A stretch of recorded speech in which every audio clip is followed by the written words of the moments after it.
ಇವತ್ತು ಮನೆಯಲ್ಲೇ ರಾಗಿ ಬಿಸ್ಕೆಟ್ ಮಾಡೋದು ನೋಡೋಣ. ತುಪ್ಪ 1/4 ಬಟ್ಲು ತುಪ್ಪ ಹಾಕ್ಕೊಂಡಿದ್ದೀನಿ. ಇವಾಗ ಸಕ್ಕರೆ ಪೌಡ್ರು 1/4 ಬಟ್ಲು ಸಕ್ಕರೆ ಪೌಡ್ರ್ ಹಾಕ್ಕೊಂಡು ಚೆನ್ನಾಗಿ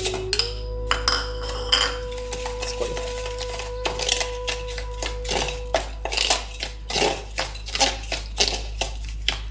1 ಸ್ಪೂನು ಕೋಕೋ ಪೌಡರ್,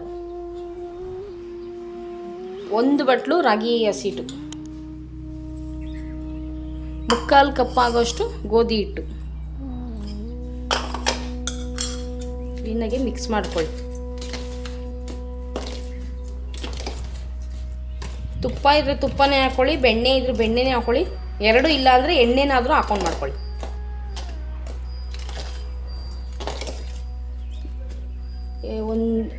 ಎರಡು ಹನಿ ಆಗೋಷ್ಟು ವೆನಿಲಾ ಎಸೆನ್ಸು. ಇದು ಬೇಕಾದ್ರೆ ಹಾಕ್ಕೊಳ್ಳಿ, ಬೇಡ ಅಂದರೆ ಸ್ಕಿಪ್ ಮಾಡ್ಕೊಳ್ಳಿ.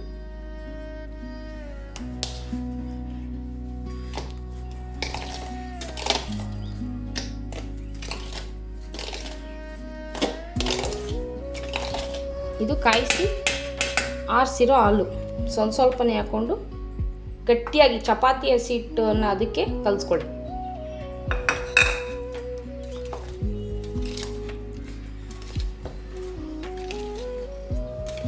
ಮನೆಯಲ್ಲೇ ಮನೇಲಿರೋ ಸಾಮಾನಲ್ಲೇ ಆರಾಮಾಗಿ ಮಾಡ್ಕೋಬೋದು, ಈಸಿಯಾಗಿ. ಮಕ್ಕಳಿಗೆ ಮನೆಯಲ್ಲೇ ಮಾಡಿಕೊಡ್ಬೋದು.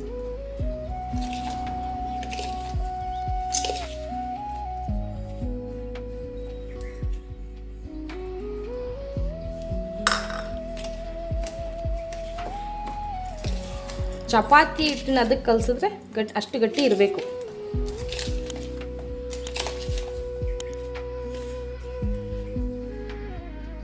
ನೋಡಿ, ಈ ಅದಕ್ಕೆ ಕಲಿಸ್ಕೊಂಡ್ರೆ ಸಾಕು. ನೋಡಿ, ಇಷ್ಟು ಗಟ್ಟಿ ಬಂದರೆ ನೋಡಿ ಇಷ್ಟು ಚೆನ್ನಾಗಿದೆ. ಇಷ್ಟು ಬಿಗಿಯಾಗಿ ಬಂದರೆ ಸಾಕು. ಚಪಾತಿ ಹಿಟ್ಟನ್ನ ಅದಕ್ಕೆ ಕಲಿಸ್ಕೊಂಡ್ರೆ ಇಡ್ಲಿ ಕುಕ್ಕರಲ್ಲಿ ಮಾಡ್ಕೊಳ್ಳೋದ್ರಿಂದ ನೋಡಿ, ಆಗಲೇ ಉಪ್ಪು ಹಾಕಿ 10 ನಿಮಿಷ ಫ್ರೀ ಹೀಟ್ ಮಾಡ್ಕೊಂಡಿದ್ದೀನಿ. ಕುಕ್ಕರಲ್ಲೂ ಮಾಡ್ಕೋಬೋದು. ಕುಕ್ಕರಲ್ಲಿ ಮಾಡುವಾಗ ವಿಜಿಲು ಮತ್ತು ರಬ್ಬರ್ ಇದು ಗ್ಯಾಸ್ಕೆಟ್ ಹಾಕಂಗಿಲ್ಲ. ಈಗ ಸಣ್ಣ ಸಣ್ಣ ಇಷ್ಟು ಉಂಡೆ ಮಾಡಿಕೊಂಡು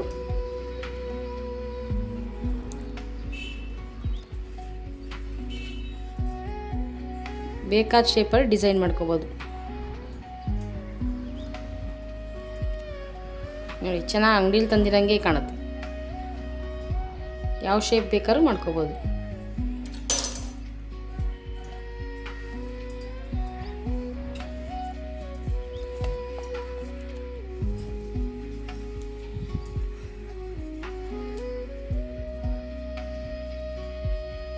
ಆದಮೇಲೆಲ್ಲ 30 ನಿಮಿಷ ಸ್ಲೋಲೇ ಕುಕ್ ಮಾಡ್ಕೋಬೇಕು. ಮೀಡಿಯಮ್ ಸ್ಲೋಲೇ ಕುಕ್ ಮಾಡಬೇಕು.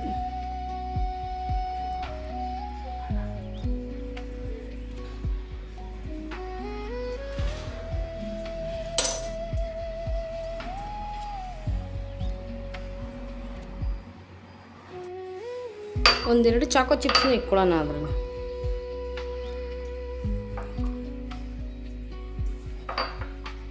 ಚೆನ್ನಾಗಿರುತ್ತೆ. ಅವಾಗ ಮಕ್ಕಳನ್ನು ಇಷ್ಟಪಟ್ಟು ತಿಂತಾರೆ.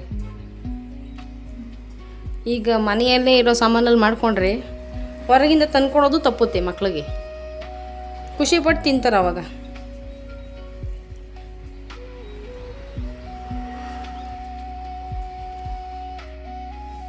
ನೋಡಿ, ರೆಡಿಯಾಗಿದೆ.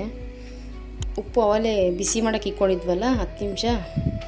ಈಗ ಇದು 30 ನಿಮಿಷ ಮೀಡಿಯಮ್ ಸ್ಲೋಲ್ಲೇ ಮಾಡಬೇಕಿದ್ನ. ಹೈ ಫ್ಲೇಮ್ ಮಾಡೋಂಗಿಲ್ಲ, ಲೋ ಫ್ಲೇಮಲ್ಲೇ ಮಾಡಬೇಕು. 30 ಮಿನಿಟ್ಸ್ ಮಾಡಬೇಕು. ಈಸಿಯಾಗಿ ಎಷ್ಟು ಚೆನ್ನಾಗಿದೆ ನೋಡಿ ಬಿಸ್ಕೆಟು. ₹1 ಖರ್ಚಿಲ್ದಂಗೆ ಆರಾಮಾಗಿ ಮನೆಯಲ್ಲೇ ಮಾಡ್ಕೋಬೋದು. Thank you.